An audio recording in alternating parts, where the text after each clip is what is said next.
मैंने ये पार्टिसिपेंट्स में गया हूँ ना, तो ये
अस्सलाम वालेकुम स्टूडेंट्स।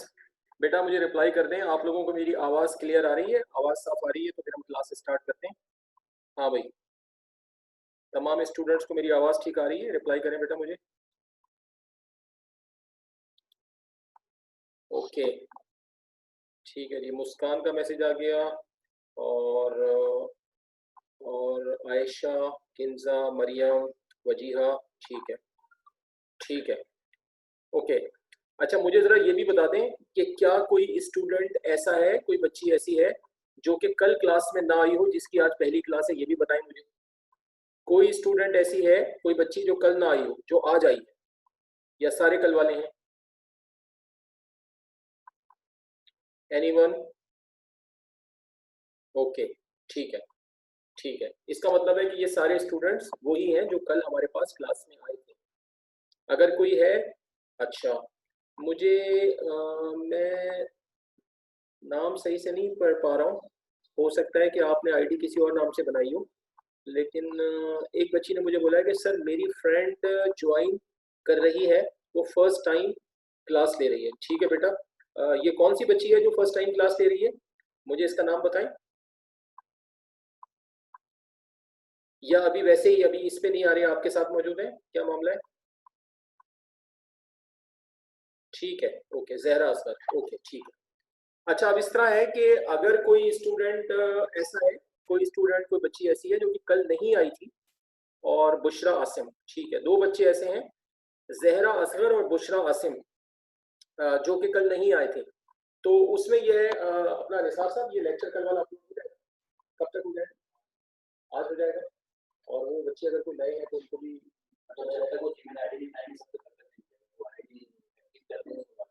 ठीक है।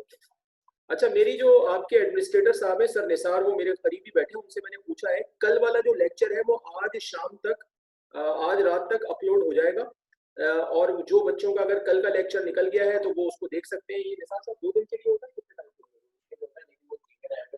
अब वो तो मैं बता रहा हूँ, ये जिस किसी का भी लेक्चर निकल गया है वो आज रात में अपलोड हो जाएगा, और 2 दिन तक मौजूद रहेगा, 2 दिन तक आप उसको देख सकते हैं, कल और परसों आप देख सकते हैं, लेकिन जरूरी है कि आपने अपनी जीमेल आईडी बनाई हो, और जीमेल आईडी बना के आपने कोचिंग में इनको बता दी हो, जो एडमिन के लोग हैं आपने उनको बता दी हो। तो अगर कोई स्टूडेंट ऐसा है, ठीक है, अगर कोई स्टूडेंट ऐसा है जिसकी कल क्लास मिस हो गई है, तो आपने अपनी जीमेल आईडी शेयर कर दी है कि जीमेल आईडी बना ली है और सर निसार जो एडमिनिस्ट्रेटर साहब हैं उनको आपने शेयर कर ली है, तो फिर ये है कि आपको आज रात से लेक्चर कल वाला अपलोड हो जाएगा और वो 2 दिन मौजूद रहेगा, ओनली 2 डेज। जो भी लेक्चर होंगे आगे निसार साहब 2 दिन के लिए आपको ठीक है, जो भी लेक्चर्स डेली बेसिस पर हो रहे हैं ये रोजाना जो है ना 2 दिन के लिए अपलोड हो जाते हैं। अगर आपका कोई लेक्चर निकल गया है या किसी दिन ऐसा हो कि क्लास के टाइम पे आपके यहाँ लाइट चली जाए, लोड शेडिंग हो जाए या नेट की कनेक्टिविटी का कोई इशू हो जाए, ठीक है, या नेट आपका कोई मसला करने लगे, तो फिर वो लेक्चर आपको उस दिन रात से मिलेगा और वो 2 दिन तक अवेलेबल रहेगा। आप 2 दिन तक उसको देख सकते हैं, तो आपको कोई प्रॉब्लम नहीं होगी। तो अगर कोई कल बच्चे ऐसे हैं तो उनके लिए मैंने बता दिया। अब हम आज की क्लास स्टार्ट करते हैं। कल हमने क्या किया था, कल हमारी फिजिक्स की पहली इंट्रोडक्शन क्लास थी। अच्छा, अब मुझे कोई बच्ची कह रही है कि सर, आयशा कह रही है कि सर आप अपना वॉल्यूम इंक्रीज करें प्लीज। यार एहसान देखना, मेरे पास वॉल्यूम तो ठीक है यहाँ पे, एहसान मेरे वॉइस का वॉल्यूम तो ठीक है ना, खुली है ना वॉल्यूम। एक बच्ची कह रही है कि वॉल्यूम इंक्रीज करें, हम वॉल्यूम चेक करें अपना यहाँ से। बेटा हम 1 सेकंड के लिए शेयरिंग हटा रहे हैं, अभी दोबारा आते हैं, वॉल्यूम चेक करने अपना। अच्छा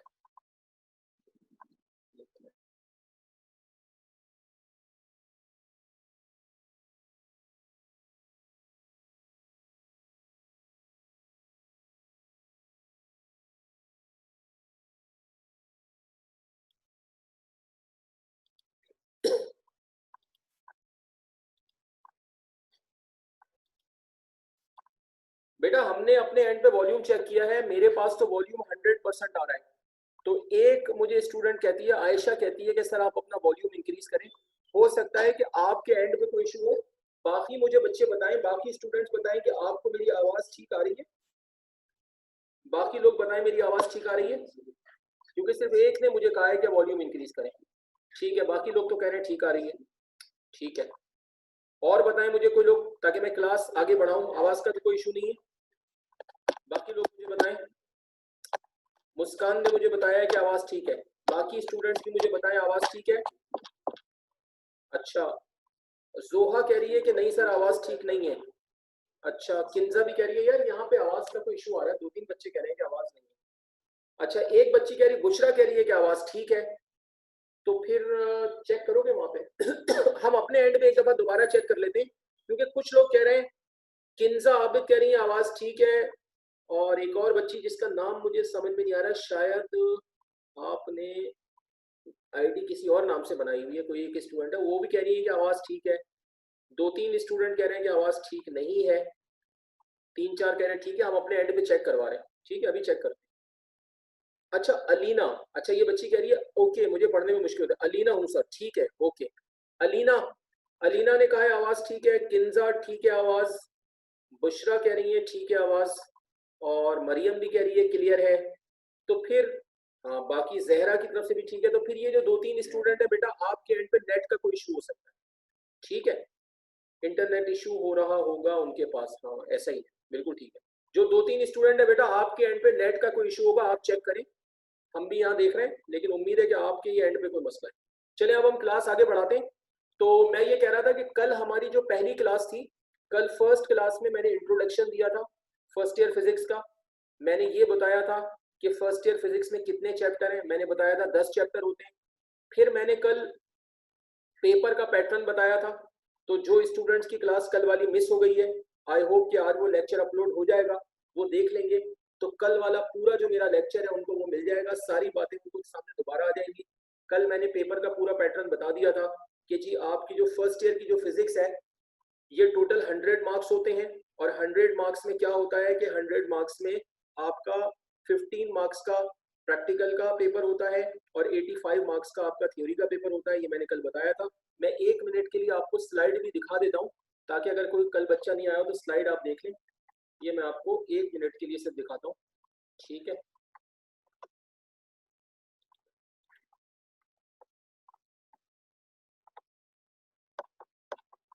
देखिए ये मैंने कल वाली स्लाइड लगाई है, ये मैंने सिर्फ 1 मिनट के लिए लगाई है कि अगर कल कोई 2-3 स्टूडेंट दिखे वो देख लें। कल मैंने ये पेपर का पैटर्न बताया था, ये आपके सामने है, ठीक है जी, ये आपके सामने है, आप देख लें कि मैंने इसमें बताया था कि भाई आपका जो पेपर है फिजिक्स का वो टोटल 100 मार्क्स का है, जिसमें थ्योरी का पेपर जो है,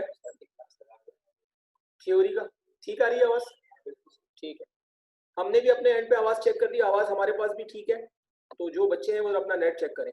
तो कल मैंने बताया था कि आपका फिजिक्स का जो पेपर है ये 100 मार्क्स का होगा, थ्योरी 85 मार्क्स का होगा और प्रैक्टिकल का पेपर आपका 15 मार्क्स का होगा। मैं शॉर्टली एक दफा ये बात रिपीट कर रहा हूँ, बाकी आप रात में लेक्चर अपलोड होगा वहां से देख लीजिएगा दोबारा। तो मैंने कल बताया था कि आपके पेपर में जो 85 मार्क्स का आपका थ्योरी का पेपर होगा उसमें 3 सेक्शन होंगे, सेक्शन ए, बी और सी। सेक्शन ए में 17 क्वेश्चंस होंगे और ये सारे एमसीक्यूज होंगे। हर क्वेश्चन होगा जिसके 3 या 4 आंसर होंगे और आपको राइट आंसर टिक करना होगा, ठीक है जी। तो सेक्शन ए में आपके पास एमसीक्यूज होंगे, टोटल 17 क्वेश्चंस होंगे, नो चॉइस, कोई चॉइस नहीं होगी, सारे क्वेश्चंस का आपको आंसर करना होगा। हर क्वेश्चन 1 नंबर का होगा, लिहाजा सेक्शन ए जो है वो आपका टोटल 17 मार्क्स का होगा। और मैंने कल ये भी बताया था कि ये शुरू के 20 मिनट में आपको, शुरू के 20 मिनट्स में आपको ये दिया जाएगा और 20 मिनट्स के बाद ये शीट आपसे वापस ले ली जाएगी। फिर जब 3 घंटे के बाद आपका पेपर पूरा हो जाएगा तो वो शीट आपकी कॉपी के साथ अटैच हो जाएगी। तो आपको शुरू के 20 मिनट में ये सेक्शन ए करना है और शुरू के 20 मिनट में आपको 17 क्वेश्चंस करने हैं। इसका मतलब है कि हर क्वेश्चन के लिए आपके पास तकरीबन 1 मिनट से ज़रा सा ज़्यादा का टाइम है, तो आप 1 मिनट ही समझें, तो 1 मिनट में आपको करना होगा। ये जो एमसीक्यूज होंगे कोई बाहर से चीज़ नहीं होगी, जो कुछ आपने पढ़ा होगा ये उसमें से ही होंगे। तो जब अभी जैसे जैसे चैप्टर आगे चलेंगे, तो मैं अभी कल भी आप लोगों को ये कह रहा था कि जब 2-3 चैप्टर हो जाएंगे तो फिर मैं 2 या 3 चैप्टर कंप्लीट होने के बाद उनके 10 ईयर्स पेपर्स एक साथ करा दूंगा, तो वो हम भी आपको बता देंगे, आपको एमसीक्यूज नजर आ जाएंगे कि इसमें कोई मसला नहीं है, जो कुछ आप पढ़ेंगे उसमें से ही एमसीक्यूज आएंगे, आप समझ के पढ़ेंगे तो ये बिल्कुल आसान होते हैं, कोई मसला नहीं होता, ठीक है। फिर इसके बाद जो आपके पेपर का सेक्शन बी होता है, इसमें शॉर्ट क्वेश्चंस और न्यूमेरिकल्स आते हैं और इस सेक्शन में टोटल 15 क्वेश्चंस होते हैं। उन 15 क्वेश्चंस में 10 न्यूमेरिकल होते हैं और 5 शॉर्ट क्वेश्चन होते हैं, ठीक है। और नेक्स्ट पॉइंट आप देख लें कि इसमें क्या लिखा हुआ है कि out of this 10 questions will have to be answered. आपको इन 15 क्वेश्चंस में से 10 करने होते हैं, ठीक है, 15 में से 10 करने होते हैं। और कल भी मैंने बताया था ये 10 क्वेश्चंस आप कहीं से भी कर सकते हैं। मिसाल के तौर पे आप चाहें कि आप पूरे 10 न्यूमेरिकल करना चाहें और शॉर्ट क्वेश्चन नहीं करना चाहते तो कोई बात नहीं, आप पूरे 10 कर लें, आपके 10 हो जाएंगे। अगर आप चाहते हैं कि आप न्यूमेरिकल में से 5 कर लें और 5 यहाँ से कर लें, ऐसे आपके 10 हो जाएंगे, आप ऐसे कर सकते हैं। अगर आप चाहते हैं कि 7 या 8 न्यूमेरिकल कर लें, 2-3 इसमें से कर लें, तो ऐसे हो जाएंगे। तो आपने 15 में से कहीं से भी टोटल 10 क्वेश्चंस करने हैं, ठीक है। तो 15 क्वेश्चंस में 10 न्यूमेरिकल्स और 5 शॉर्ट क्वेश्चंस होंगे, उनमें से कहीं से भी मिला के आपको 10 करने हैं। मजीद नीचे क्या लिखा है, ईच क्वेश्चन कैरीज 4 मार्क्स, हर क्वेश्चन 4 नंबर का होगा और आपको 10 करने होंगे। तो जो टोटल मार्क्स होंगे सेक्शन बी के, यहाँ गलती से ये लिखा रह गया, यहाँ पे बी आएगा, जो टोटल मार्क्स होंगे सेक्शन बी के वो 40 होंगे, ठीक है। 10 क्वेश्चंस और हर क्वेश्चन 4 नंबर का, तो 40 मार्क्स का सेक्शन बी होगा। फिर सेक्शन सी जो होता है इसमें डिटेल क्वेश्चंस होते हैं। डिटेल्ड क्वेश्चंस में किस तरह की चीजें होती हैं, डेरिवेशंस होती हैं, लॉज होते हैं, थ्योरीज होती हैं। इस सेक्शन सी में आपके पास 3 क्वेश्चंस आते हैं और क्या मेंशन है कि out of these 2 questions will have to be answered. इन 3 में से आपको 2 क्वेश्चंस करने होते हैं, तो एक की आपके पास चॉइस होती है। और क्या मेंशन है कि ईच क्वेश्चन कैरीज 14 मार्क्स, हर क्वेश्चन 14 मार्क्स का होता है and will keep 2 parts each of 7 marks, मतलब हर क्वेश्चन के 2 पार्ट्स होते हैं, तो हर पार्ट 7-7 मार्क्स का होता है। इस तरह हर क्वेश्चन 14 मार्क्स का होता है, तो 3 में से आपको 2 करने होते हैं। तो जब आप 14 मार्क्स के 2 क्वेश्चन करेंगे तो आपका जो सेक्शन सी होगा 14 इंटू 2, सेक्शन सी आपका 28 मार्क्स का होगा।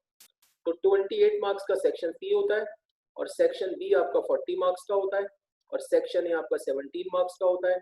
तो 28 और 40 और 17 ये मिला के इस तरह आपका 85 का पेपर होता है। तो मैंने आपको चंद मिनट में कल वाला रिव्यू दे दिया है, बाकी आप लेक्चर भी देख लीजिए, ठीक है। ये मैंने नए बच्चों की वजह से दे दिया है, जो कल आए थे ठीक है उन्होंने भी दोबारा सुन लिया तो कोई बात नहीं। फिर इसके बाद मैंने जो है वो कल स्टार्ट किया था चैप्टर 3। मैंने कहा था कि हम पढ़ना शुरू करेंगे चैप्टर 3 से, और चैप्टर 3 का नाम है मोशन। और कल मैंने ये चैप्टर स्टार्ट किया था, और कल मैंने इसमें पहला टॉपिक पढ़ाया था, और पहला जो टॉपिक मैंने पढ़ाया था वो था मोमेंटम। तो पूरा तो मैं दोबारा नहीं पढ़ाऊंगा, लेकिन एक शॉर्ट ब्रीफ मैं दे रहा हूँ। आपके सामने ये लिखा हुआ है। कल मैंने काफ़ी देर तक इसमें चीज़ें समझाई थी, वो आप जब लेक्चर अपलोड होगा तो उसकी वीडियो में देख लीजिएगा। अभी आप शॉर्टली समझ लीजिए कि जो ये मोमेंटम होता है ये मास और वेलोसिटी का प्रोडक्ट होता है।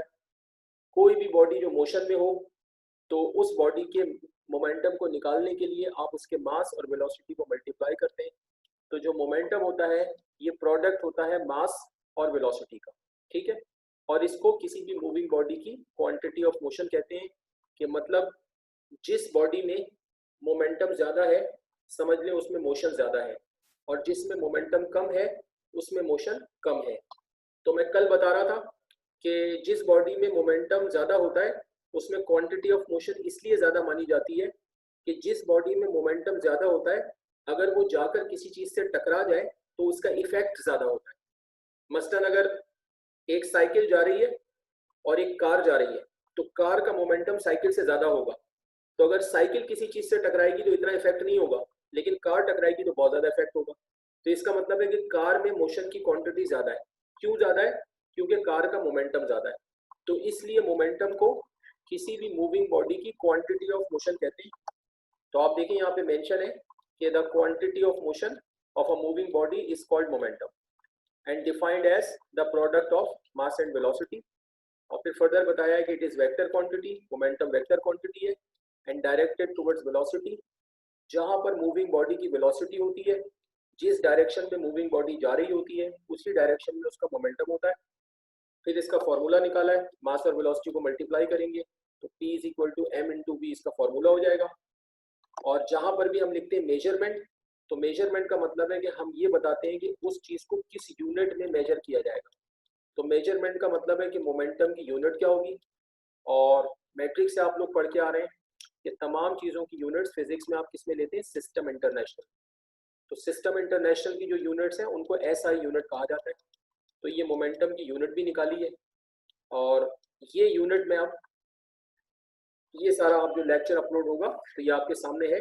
तो लेक्चर में मैंने सारा समझाया हुआ है, तो आप वहाँ से देख लीजिएगा।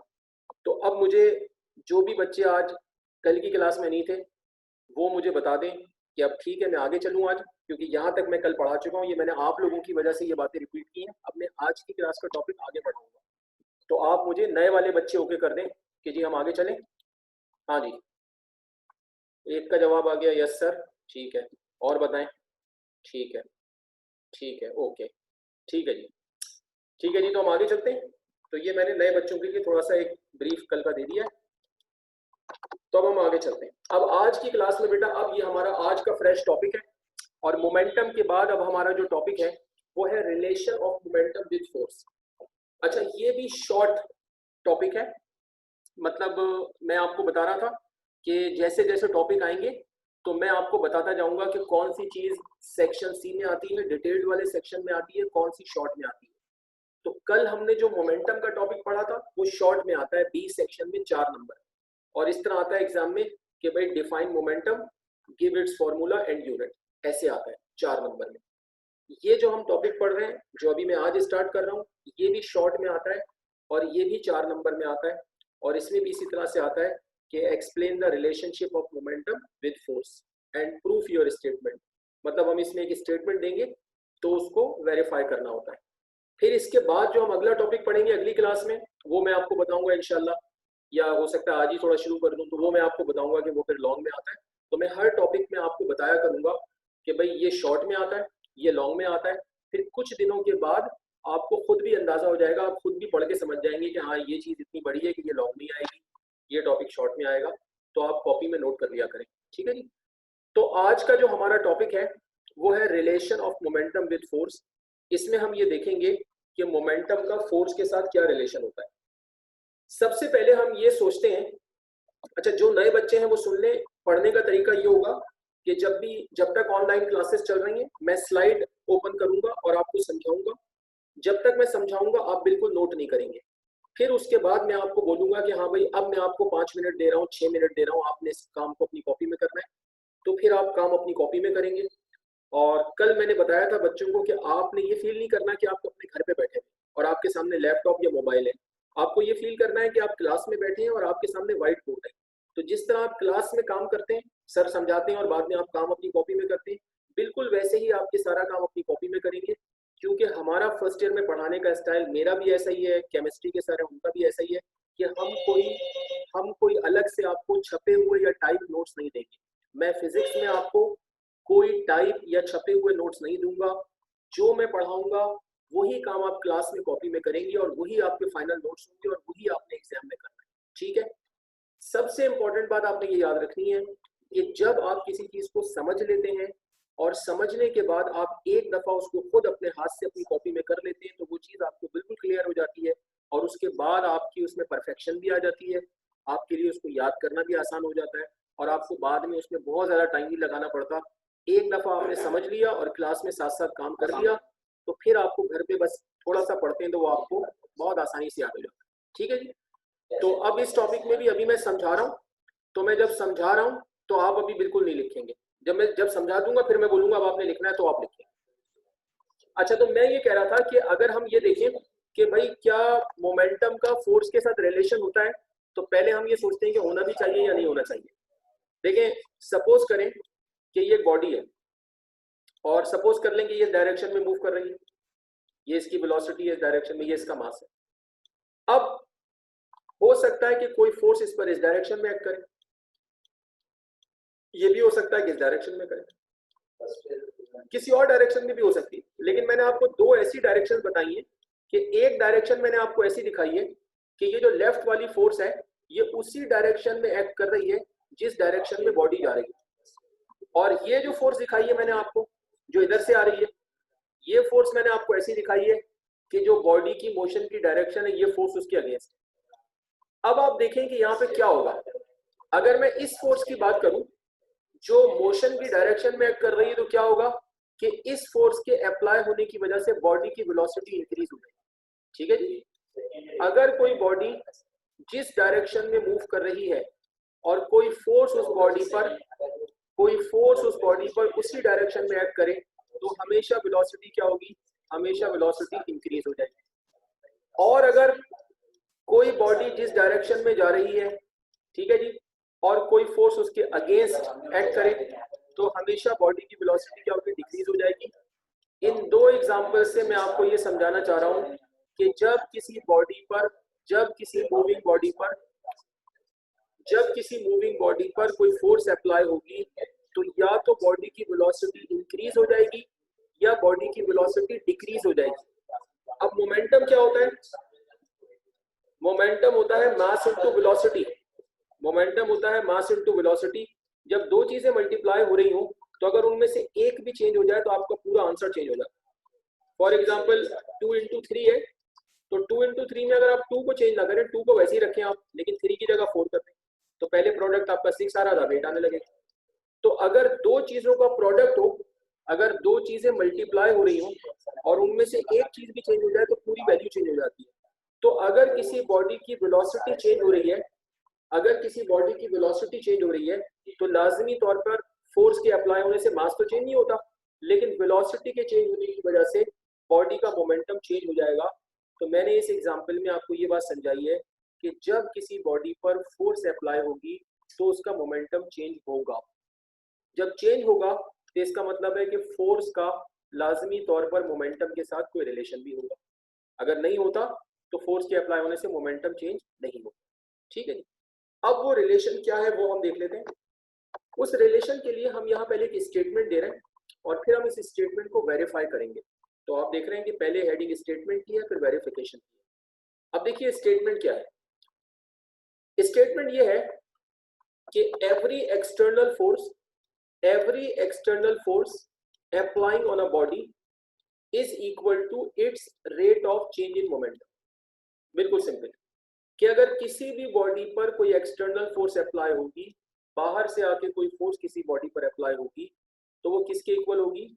Equal to its rate of change in momentum. अब rate of change in momentum का क्या मतलब है?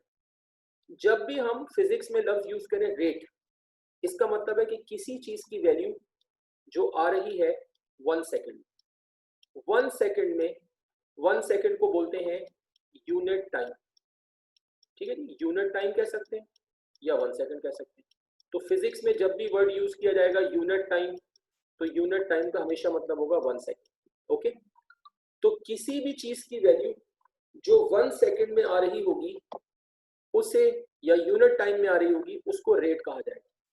तो अगर हम कहें रेट ऑफ चेंज, तो रेट ऑफ चेंज का मतलब है कि किसी चीज का चेंज जो 1 सेकेंड में हो रहा हो या यूनिट टाइम में हो रहा हो, तो वो रेट ऑफ चेंज हो जाएगा। और rate of change in momentum जब बोलेंगे तो इसका मतलब है कि किसी बॉडी का चेंज इन मोमेंटम जो कि कितने टाइम में हो रहा है, 1 सेकेंड। तो किसी बॉडी का चेंज इन मोमेंटम, अगर किसी बॉडी का मोमेंटम चेंज हो रहा हो और हम ये देखें कि मोमेंटम 1 सेकेंड में या यूनिट टाइम में कितना चेंज हो रहा है, तो उसको rate of change in momentum कहा जाएगा। और किसी भी बॉडी पे जो एक्सटर्नल फोर्स अप्लाई होती है वो उस बॉडी के rate of change in momentum के इक्वल होती है। तो अब अगली बात यह है कि ये फाइंड कैसे करते हैं। तो देखें, किसी भी चीज का जब रेट निकालना होता है, कोई भी चीज हो, मैंने एक सर्किल बनाया, यहाँ पे कोई भी चीज आ सकती है, मैं यहाँ एक्स लिख देता हूँ। कोई भी चीज हो, अगर उसका रेट निकालना है तो हमेशा उसको टाइम से डिवाइड किया जाएगा। तो जब आप किसी भी चीज को टाइम से डिवाइड करेंगे तो उसकी वैल्यू पता चल जाएगी 1 सेकेंड। ठीक है जी। तो अगर आपको निकालना है rate of change in momentum, तो आप क्या करेंगे कि आप अगर किसी बॉडी के मोमेंटम में चेंज हो रहा है, और आप अगर किसी बॉडी के चेंज इन मोमेंटम को, अगर आप किसी बॉडी के चेंज इन मोमेंटम को टाइम से डिवाइड कर दें, तो फिर ये पता चल जाएगा कि बॉडी का मोमेंटम 1 सेकेंड में कितना चेंज हो रहा है, और फिर ये किसके इक्वल होगा, ये इक्वल होगा rate of change in momentum. मुझे ये बताएंगे कि यहां तक आपको मेरी बात समझ आई? हाँ भाई, मुझे रिप्लाई करें, यहां तक बात समझ आई?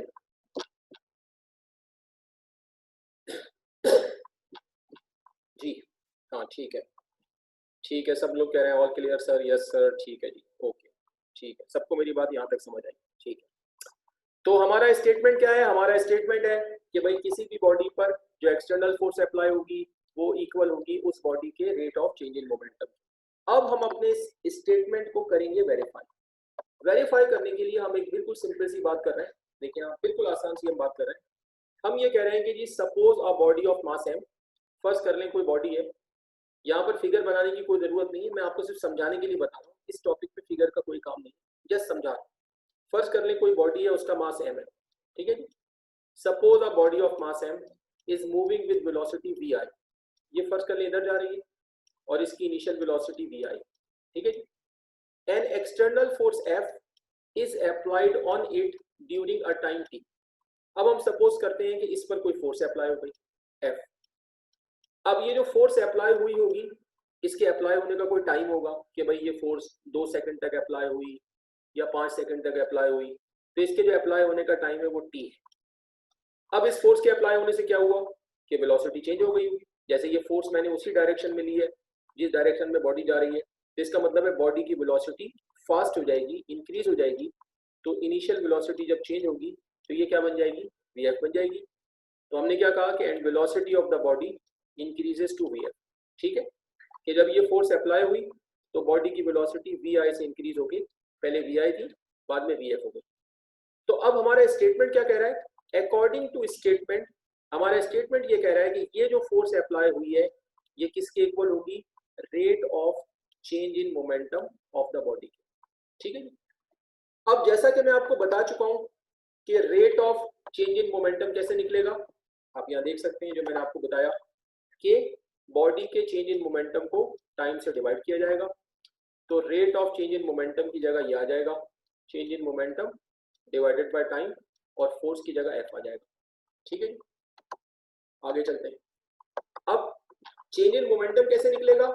चेंज इन मोमेंटम ऐसे निकलेगा कि बॉडी के फाइनल मोमेंटम में से हम माइनस करेंगे इनिशियल मोमेंटम को, और डिवाइडेड बाय टाइम होगा, और लेफ्ट साइड पे फोर्स होगी। ओके, अब हम यहाँ ये देखते हैं कि इनिशियल मोमेंटम क्या होगा और फाइनल क्या होगा। देखिए, बॉडी का मास जो है वो m है, फोर्स के अप्लाई होने से पहले बॉडी जिस वेलोसिटी से जा रही है वो वी आई है, अभी फोर्स अप्लाई नहीं हुई, अभी बॉडी वी आई वेलोसिटी से जा रही है। तो इस वक्त जो मोमेंटम होगा उसके लिए मास और वेलोसिटी को मल्टीप्लाई करेंगे, मतलब m को मल्टीप्लाई करेंगे वी आई से, तो m इंटू वी आई जो होगा ये बॉडी का इनिशियल मोमेंटम होगा, मतलब फोर्स के अप्लाई होने से पहले। अब क्या हुआ, अब फोर्स अप्लाई हो गई, तो फोर्स के अप्लाई होने से क्या हुआ, फोर्स के अप्लाई होने से बॉडी फास्ट हो गई, इसकी वेलोसिटी बढ़ के वी एफ हो गई, मास वही रहा। अब फाइनल मोमेंटम जो निकलेगा वो फोर्स के अप्लाई होने के बाद निकलेगा, तब मास m है, वेलोसिटी वी एफ हो चुकी है, तो फाइनल मोमेंटम क्या होगा m इंटू वी एफ। ठीक है जी। तो अब हम अगर इसको यहाँ पुट करते हैं तो आप देखिए हमने क्या किया यहाँ पे, आप देख सकते हैं कि ये देखिए फाइनल मोमेंटम की जगह m इंटू वी एफ आ गया और माइनस इनिशियल मोमेंटम की जगह m इंटू वी आई आ गया और नीचे टाइम है वो t आ गया और f अपनी जगह मौजूद है। ठीक है जी। अब अगर हम आगे चलते हैं, आगे चलते हैं तो आप देखेंगे इसमें क्या किया मैंने, इसमें मैंने ये किया कि आप देखिए m इंटू वी एफ और m इंटू वी आई दोनों के अंदर m आ रहा है, तो मैंने m कॉमन ले लिया, तो क्या बच गया वी एफ, ये वी एफ आ गया, माइनस आ गया, ये माइनस आ गया, ये वी आई आ गया और डिवाइडेड बाय टी आ गया। इस इक्वेशन को मैंने इक्वेशन नंबर 1 कर दिया। ठीक, इसके बाद हमने कहा कि भाई अगर हम एक्सेलरेशन का फॉर्मूला जो आप मैट्रिक में पढ़ के आए वो देखें, तो भाई एक्सेलरेशन का फॉर्मूला क्या होता है, एक्सेलरेशन का फॉर्मूला होता है v f minus v i upon t, ये एक इक्वल होता है, ये आप मैट्रिक में पढ़ के आए। तो हम क्या करेंगे, अब इसके बाद मैंने यहाँ काम किया है, तो हमने क्या किया, हमने पुट इन इक्वेशन 1। क्या मतलब है कि ये जो v f minus v i upon t है इसकी जगह हम ये ए रख देंगे। तो यहाँ जब हम ए रखेंगे तो देखें लेफ्ट पर एम ए है, ये एम ए है और ये एम है, और इस पूरी चीज की जगह जब ए रखेंगे तो एम ए से मल्टीप्लाई होगा तो राइट पर भी एम ए आ जाएगा। जब दोनों साइड्स इक्वल आ गई तो हमने क्या कहा कि देयरफॉर स्टेटमेंट इज वैलिड। इसका मतलब है कि जब ये दोनों साइड्स इक्वल आ गई तो इसका मतलब है जो हमने स्टेटमेंट दिया था वैलिड का मतलब है कि वो ठीक है, वो वेरीफाई हो गया। तो इस तरह से जब ये टॉपिक एग्जाम में आएगा तो ये शॉर्ट में आएगा 4 नंबर में, और वो आपसे कहेंगे कि गिव द रिलेशनशिप या explain the relationship of momentum with force and verify your statement, कि जो आप बता रहे हैं कि भाई ये रिलेशन होता है तो फिर आपने इसको वेरीफाई करना है।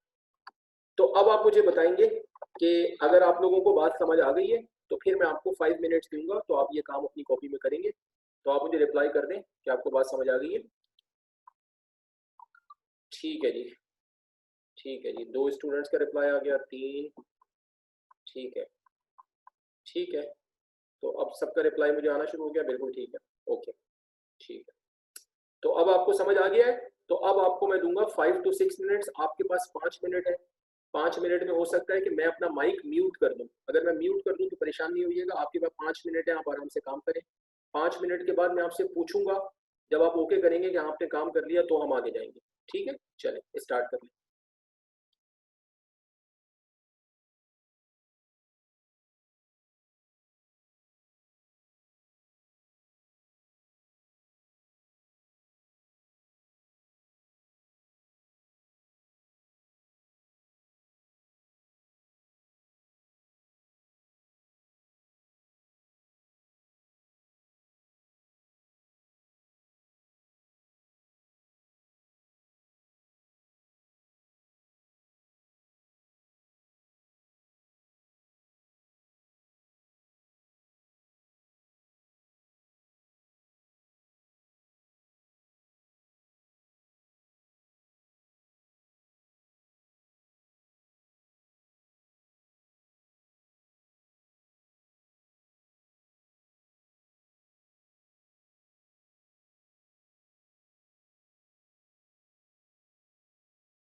हाँ भाई, अब मुझे कुछ लोगों के बेटा, कुछ लोगों के मैसेज आ रहे हैं, और मुझे 4-5 स्टूडेंट अलीना, निसा, आयशा, मुस्कान, जोहा, ये कहते हैं हमने कर लिया है।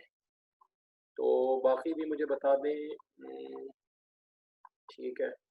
और बाकी जो लोग हैं, आप 1 मिनट और ले लें, कर लें इसको सही से आराम से, कोई इशू नहीं है।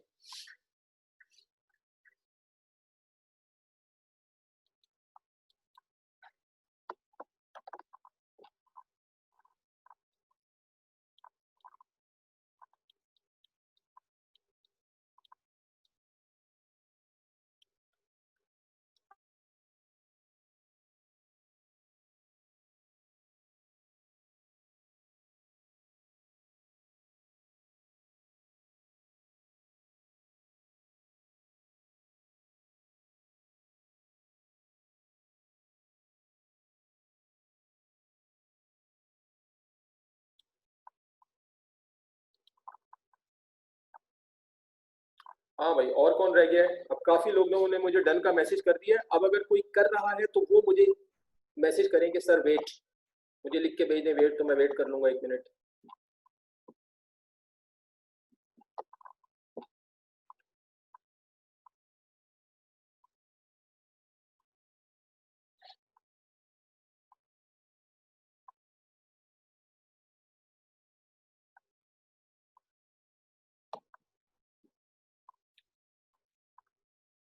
हाँ भाई, अब मैं आगे जाऊं या रुकूं?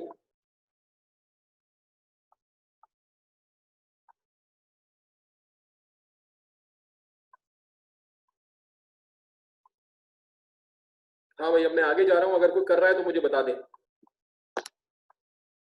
अगर कोई कर रहा है तो मुझे बता दे, नहीं तो मैं आगे जा रहा हूँ। I am moving forward.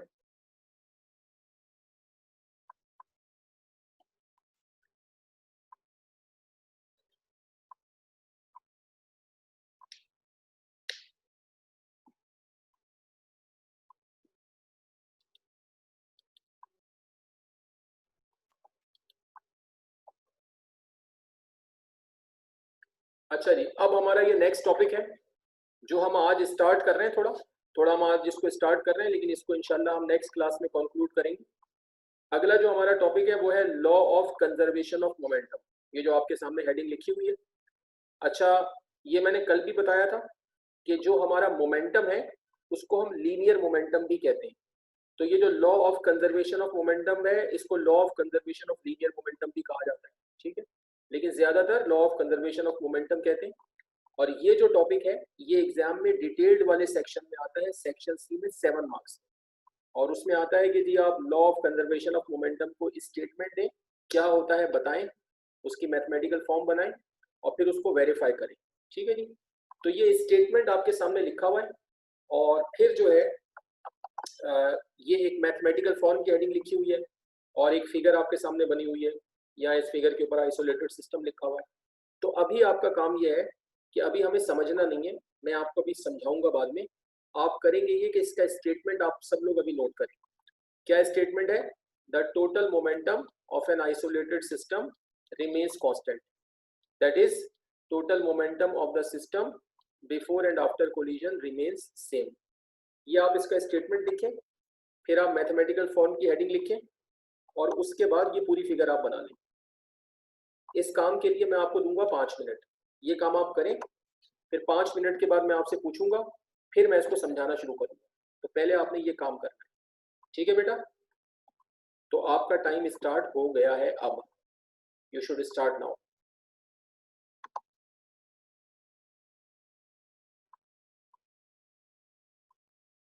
जो भी लिखा हुआ है, जैसा लिखा है फिगर में, आप वहां वो लिख लीजिए, मैं सारा समझा दूंगा।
हाँ भाई, अब मुझे दो बच्चों का मैसेज आया, दो स्टूडेंट्स का आया है मेरे पास, बुशरा और किंजा का, कि डन कर लिया है हमने। बाकी लोग मुझे बताएं, बाकी लोग मुझे बताएंगे।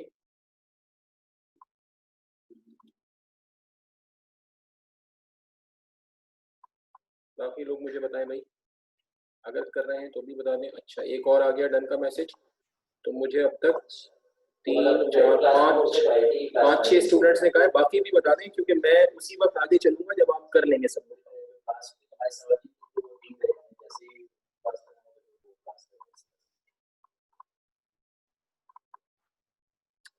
ठीक है, ठीक है, मुझे लगता है कि काफी लोगों ने कर लिया है।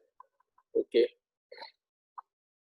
ठीक है। तो अब सबसे पहले मैं आपको इसका स्टेटमेंट जो है ना, जो स्टेटमेंट आपने लिखा है वो मैं आपको समझाता हूँ, ठीक है जी। पहले स्टेटमेंट इसका क्लैरिफाई करना है। इसका स्टेटमेंट क्लैरिफाई करने के लिए सबसे पहले हमें एक बात का ध्यान करना पड़ेगा कि इसमें एक वर्ड यूज हुआ है आइसोलेटेड सिस्टम, ठीक है जी। इसमें एक वर्ड यूज हुआ है आइसोलेटेड सिस्टम, जरा वो क्लैरिफाई करना पड़ेगा, फिर बाकी स्टेटमेंट समझ आएगा। आइसोलेटेड सिस्टम को क्लैरिफाई करने के लिए आपको पहले पता होना चाहिए कि सिस्टम क्या होता है, ठीक है जी। फिजिक्स या केमिस्ट्री में सिस्टम किस चीज को कहते हैं, जरा ये समझ लेंगे सब लोग। देखिए, सिस्टम का कॉन्सेप्ट ये है कि एनीथिंग, मेरी बात सुनिए गौर से, anything which is under consideration और ऑब्जर्वेशन और whose properties are being studied, ठीक है जी। कोई भी ऐसी चीज जो आपकी ऑब्जर्वेशन में हो, आपकी कंसिडरेशन में हो, आप उस पर गौर कर रहे हो या उसकी प्रॉपर्टीज को स्टडी कर रहे हो, तो उसको सिस्टम कहते हैं। तो आसान लफ्जों में हम ये कह सकते हैं कि anything which is under observation that is a system, ठीक है। जिस चीज को भी आप ऑब्जर्व कर रहे होते हैं वो सिस्टम होता है। अब जैसे मिसाल के तौर पे अभी आप क्लास अटेंड कर रहे हैं, तो अगर आपके सामने लैपटॉप रखा हुआ है तो उसका जो स्क्रीन है, या मोबाइल फोन है तो उसका जो स्क्रीन है, वो इस वक्त आपके लिए एक सिस्टम है कि आप उस पर गौर कर रहे हैं। अच्छा, दुनिया में जो भी सिस्टम होता है वो हमेशा दो चीजों से बनता है। किन दो चीजों से बनता है? वो दो चीजों से बनता है, एक बनता है मैटर और एनर्जी। क्योंकि देखिए, जो भी सिस्टम होगा या तो वो सॉलिड होगा, या वो लिक्विड होगा, या वो गैस होगा। इसका मतलब है मैटर तो उसमें होगा, फिर उसके अंदर मॉलिक्यूल्स होंगे, उनमें काइनेटिक एनर्जी होगी। तो हमेशा सिस्टम दो चीजों से मिलकर बनता है, मैटर और एनर्जी, ठीक है। और जो सिस्टम को गौर करने वाले लोग होते हैं वो ऑब्जर्वर कहलाते हैं। जैसे आप अगर ऑब्जर्व कर रहे हैं तो आप ऑब्जर्वर हो गए। और किसी भी सिस्टम के चारों तरफ जो चीजें होती हैं उनको सिस्टम की सराउंडिंग्स कहा जाता है, ठीक है। तो आपको ये पता होना चाहिए कि जी सिस्टम क्या होता है। अब उसके बाद सिस्टम जो है उसकी 3 काइंड्स होती है। ओपन सिस्टम होता है, ओपन सिस्टम होता है, क्लोज्ड सिस्टम होता है, और आइसोलेटेड सिस्टम होता है। ये 3 काइंड्स होती है। तो इसलिए मैंने कहा था कि इसमें वर्ड यूज हो रहा है आइसोलेटेड सिस्टम, तो आपको ये पता होना चाहिए। अब इन 3 काइंड्स में क्या फर्क है, वो भी बड़ा आसान है। मैंने बताया कि सिस्टम दो चीजों से मिलकर बनता है, मैटर और एनर्जी से। और सिस्टम के चारों तरफ जो चीजें होती हैं वो उसकी सराउंडिंग होती है। तो अगर कोई सिस्टम ऐसा हो जिसमें मैटर और एनर्जी दोनों चीजें ट्रांसफर हो सकती है, यानी मैटर और एनर्जी दोनों चीजें सिस्टम से निकल के बाहर सराउंडिंग में जा सकती हो और बाहर सराउंडिंग से निकल के सिस्टम में आ सकती हो, तो उसको ओपन सिस्टम कहते हैं। और अगर कोई सिस्टम ऐसा हो जिसमें सिर्फ एनर्जी का ट्रांसफर हो सकता हो, मैटर का नहीं हो सकता हो, मैटर ट्रांसफर ना हो, एनर्जी हो सकती हो, तो उसको क्लोज्ड सिस्टम कहते हैं। और अगर कोई सिस्टम ऐसा हो जिसमें दोनों चीजें ट्रांसफर नहीं हो सकती हो, तो उसको आइसोलेटेड सिस्टम कहते हैं। तो ऐसा सिस्टम जैसे आप यहाँ देख रहे हैं कि ये मैंने एक बॉक्स बनाया है और जो भी फिगर है वो उसके अंदर बनाई है। तो इस बॉक्स के बनाने का मतलब है कि जो आइसोलेटेड सिस्टम होता है वो चारों तरफ से बंद होता है, तो बाहर से कोई मैटर या एनर्जी उसके अंदर नहीं आ सकता और ना ही अंदर से निकल के बाहर जा सकता है। ये कॉन्सेप्ट आपको क्लियर होना चाहिए। ये जो मैंने 3-4 पॉइंट आपको बताया ये एग्जाम में एमसीक्यूज में भी आ जाते हैं। तो इस टॉपिक से हटके किसी और पेज पे आप ये बातें लिख लीजिए, मैं बोल रहा हूँ और आप इसको नोट कर लीजिए, किसी और पेज पे नोट कर लें। इस टॉपिक में इसका काम नहीं है, इस टॉपिक में तो सिर्फ वर्ड आया आइसोलेटेड सिस्टम, लेकिन ये जो चीजें मैंने बताई हैं ये एमसीक्यूज में आ जाती है। तो आप इसको नोट करें, मैं बोल रहा हूँ आप नोट करें। पहला पॉइंट है सिस्टम। सिस्टम के बारे में आप नोट करें, किसी अलग पेज पे नोट कर लें, इस टॉपिक के अंदर नहीं। सिस्टम के बारे में नोट करें, system is an object which is under observation. दोबारा से बोल रहा हूं, system is an object, system is an object which is under observation. ये सिस्टम के बारे में पहला पॉइंट नोट करें, और सेकंड पॉइंट सिस्टम के बारे में नेक्स्ट लाइन में नोट करें, system is the sum of matter and energy. I repeat, system is the sum of matter and energy. तो मैंने सिस्टम के बारे में दो बातें बताई, दोनों में एक और दफा बता रहा हूं अगर कोई रह गया हो। सिस्टम के बारे में मैंने पहली बात बताई कि system is an object which is under observation, और दूसरी बात मैंने बताई system is the sum of matter and energy. ठीक है जी। फिर इसके बाद नेक्स्ट पॉइंट आप नोट करें, सराउंडिंग। नेक्स्ट पॉइंट आप नोट करेंगे सराउंडिंग। सराउंडिंग के बारे में आप नोट करें, it is the atmosphere around the system. Surrounding के बारे में आप नोट करेंगे, it is the atmosphere around the system. ठीक है जी। इसके बाद आप नोट करें kinds of system. Kinds of system तो मैंने तीन बताई हैं। नंबर 1 लिखे आप open system. Kinds of system number 1 आप लिखेंगे open system.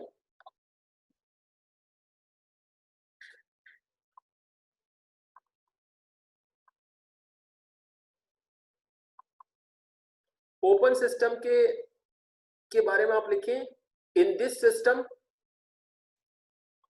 System matter and energy, in this system matter and energy both can transfer. In this system matter and energy both can transfer between system and surrounding. I repeat my words. In this system, both matter and energy can transfer between system and surrounding. Number 2 लिखे closed system. Number 2 closed system.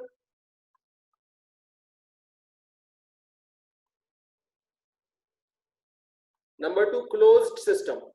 इसके बारे में लिखें, in this system only energy can transfer. In this system only energy can transfer. ठीक है, closed में सिर्फ energy transfer हो सकती है, मैटर नहीं हो सकता। In this system only energy can transfer.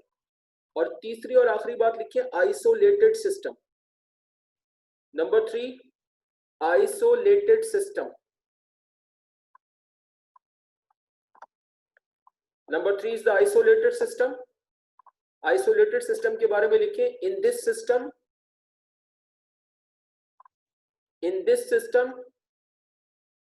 both matter and energy cannot transfer.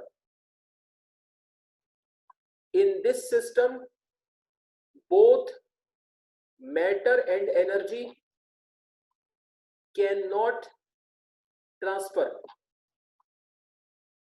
अच्छा, अब मैंने आपको ये जो सारी बातें बताई हैं कि भाई सिस्टम क्या है, सराउंडिंग क्या है, सिस्टम की काइंड्स क्या है, ओपन, क्लोज्ड और आइसोलेटेड, ये सारी बातें याद रखिएगा। ये इस टॉपिक में तो इनका वो नहीं है, लेकिन ये एमसीक्यूज में ये चीजें आ जाती हैं कि भाई आइसोलेटेड सिस्टम क्या होता है, ओपन क्या होता है, क्लोज्ड क्या होता है, सिस्टम क्या है, किन चीजों से बनता है, वगैरह वगैरह।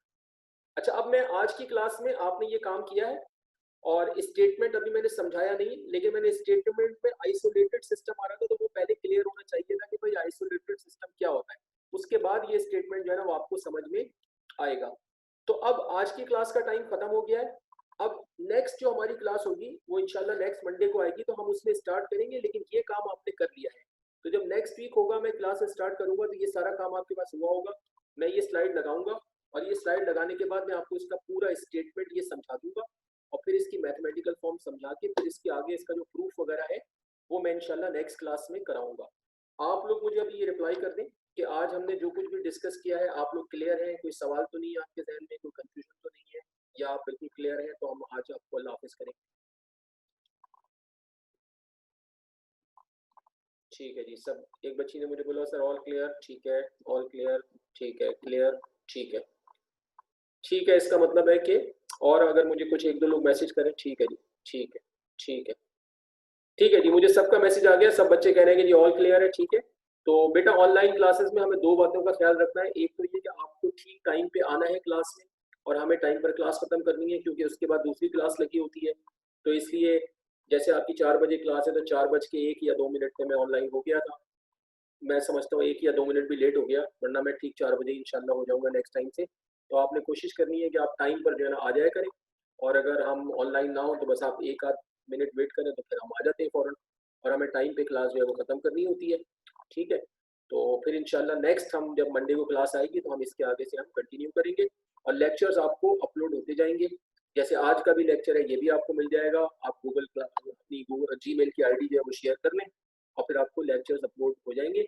उस सिलसिले में कोई भी मसला हो तो आप एडमिनिस्ट्रेशन टीम जो है, जो आपके एडमिनिस्ट्रेटर हैं, सर निसार हैं, आप उनसे रब्ता कर सकते हैं, तो आपको जो भी मसला होगा वो सॉल्व कर दिया जाएगा। ठीक है बेटा, टेक केयर, अल्लाह हाफिज। ओके, अल्लाह हाफिज, अल्लाह हाफिज।